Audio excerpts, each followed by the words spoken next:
3,000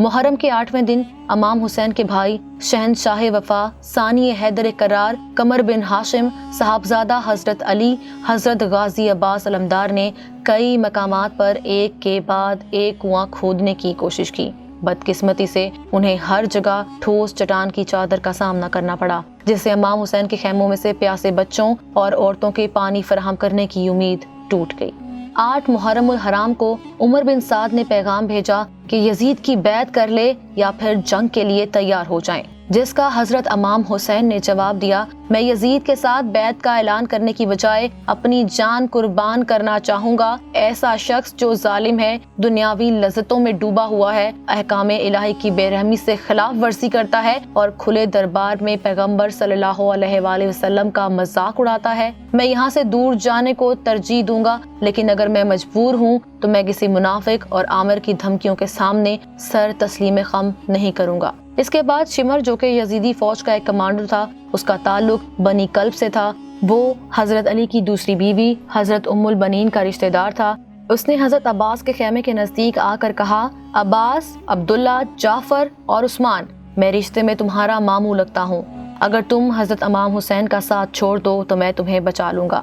مگر حضرت عباس اور ان کے بھائیوں نے بڑی دلیری کے ساتھ اس پیشکش کو ٹھکرا دیا، جس سے وہ واپس چلے گئے۔ 9 محرم الحرام کو حضرت امام حسین کو اطلاع ملی کہ دشمن حملے کے لیے تیار کھڑا ہے، تو جناب سیدہ زینب رونے لگیں اور حضرت امام حسین سے کہا کہ ان سے ایک شب کی مہلت مانگ لیں تاکہ یزیدی لشکر کو ایک رات اور سوچنے کا موقع مل جائے اور نواسہ رسول صلی اللہ علیہ وآلہ وسلم یہ رات اپنے پروردگار کی عبادت اور دعا میں بسر کریں۔ امام حسین اور عمر بن سعد میں یہ آخری گفتگو تھی۔ آپ کے ہمراہ حضرت عباس اور علی اکبر بھی تھے۔ اس کے بعد آپ نے گفتگو میں ہر قسم کی حجت تمام کر لی اور حملہ ایک دن کے لیے ملتوی ہو گیا۔ تب ریگستان میں جہاں بڑے صبر سے کام لے رہے تھے، وہیں معصوم بچے پیاس سے نڈھال تھے۔ جب حضرت امام حسین کی صاحبزادی 4 سالہ سیدہ سکینہ حضرت غازی عباس کے پاس آئیں اور ان سے پانی مانگا تو ان سے رہا نہ گیا، فوراً امام حسین سے اجازت طلب کی،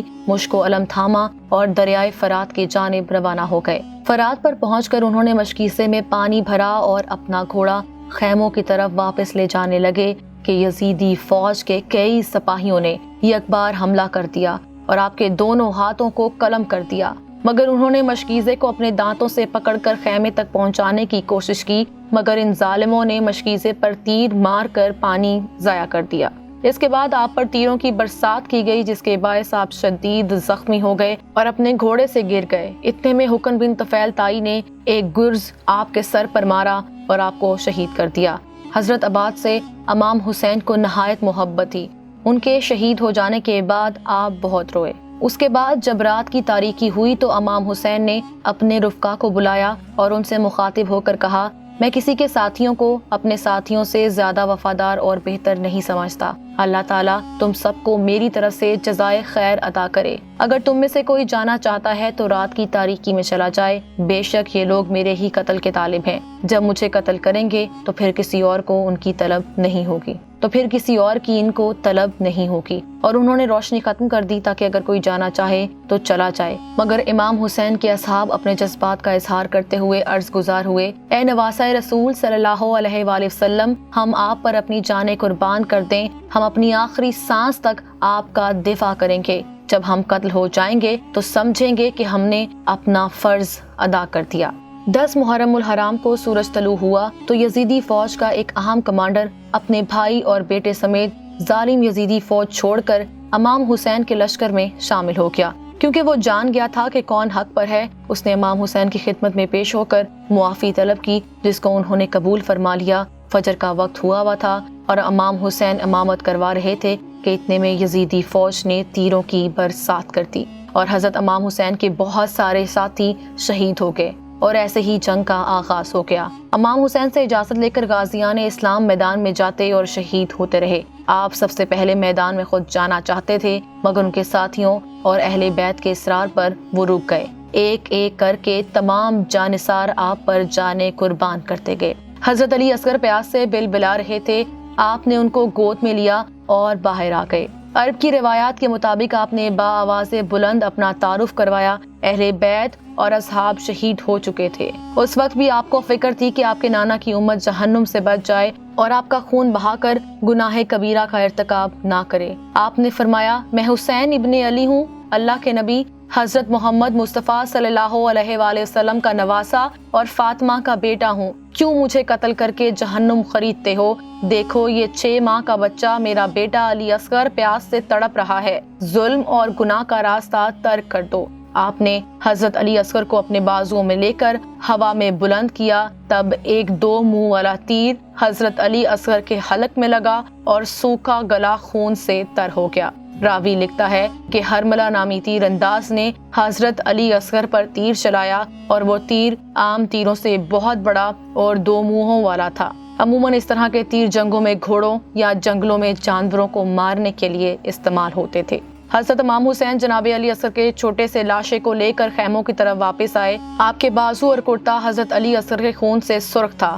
حضرت امام حسین شدید غمزدہ تھے۔ نماز عصر کا وقت ہو چکا تھا۔ آپ نے ریت سے تیمم کیا اور نماز عصر کے لیے کھڑے ہو گئے اور یزیدی فوج نے ان پر تیروں کی برسات کر دی اور آپ شدید زخمی ہو گئے، مگر اس کے باوجود بھی انہوں نے نماز کو جاری رکھا۔ مگر جب وہ سجدے میں گئے تو شمر بن ذی الجوش ملعون نے ان پر تلوار سے وار کیا اور امام حسین کا سر تن سے جدا کر دیا اور اس کو نیزے پر بلند کر دیا۔ حضرت زینب یہ سارا منظر دیکھ رہی تھی۔ خیموں سے بیبیوں کی رونے کی آواز آئی تو یزیدی فوج نے خیموں کو آگ لگا دی۔ خواتین کی بے حرمتی کی گئی، سب کو قیدی بنا کر یزید کے دربار میں پیش کیا گیا۔ حضرت امام حسین کے فرزند حضرت زین العابدین جو کہ واقعہ کربلا کے دوران شدید علیل تھے اور وہ جنگ میں شریک نہیں تھے، حضرت زینب نے ان کو اپنے کندھوں پر سوار کر کے کربلا سے شام کا سفر بیڑیوں میں کیا۔ بی بی زینب نے یزید کے دربار میں ایک یادگار خطبہ دیا۔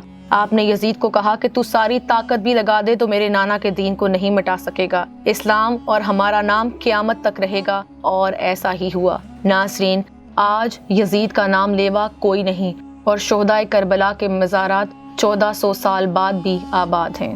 ناظرین، نواسہ رسول کو میدان کربلا میں بھوکا پیاسا رکھ کر کس بے دردی سے قتل کر کے ان کے سر کی بے حرمتی کی گئی، یہ تاریخ اسلام کی پہلی اور بدترین مثال ہے۔ یزید کی خلیفہ نامزدگی یقیناً گناہ کبیرہ تھی۔ باطل قوتوں کے سامنے سرنگو نہ ہو کر امام حسین نے حق و انصاف کے اصولوں کی بالادستی اور خدا کی حاکمیت کا پرچم بلند کیا اور اسلامی روایات کی لاج رکھی۔ آپ کی قربانی حق و باطل کے درمیان وہ واضح لائن ہے جو قیامت تک حق والوں کی رہنمائی اور صبر کی تلقین کرتی رہے گی۔ نواسہ رسول صلی اللہ علیہ وآلہ وسلم جگر گوشہ بطول سیدنا حضرت امام نے کربلا کے میدان میں جانثاری کی ایک نئی تاریخ رقم کر کے قربانی کی ایک لازوال مثال قائم کر دی اور رہتی دنیا تک یہ پیغام دے دیا کہ باطل کے خلاف حق کی سربلندی کے لیے اگر سر تن سے جدا بھی ہو جائے تو پرواہ نہ کی جائے اور قربانی سے دریغ نہ کی جائے۔ قتل حسین اصل میں مرگ یزید ہے، اسلام زندہ ہوتا ہے ہر کربلا کے بعد۔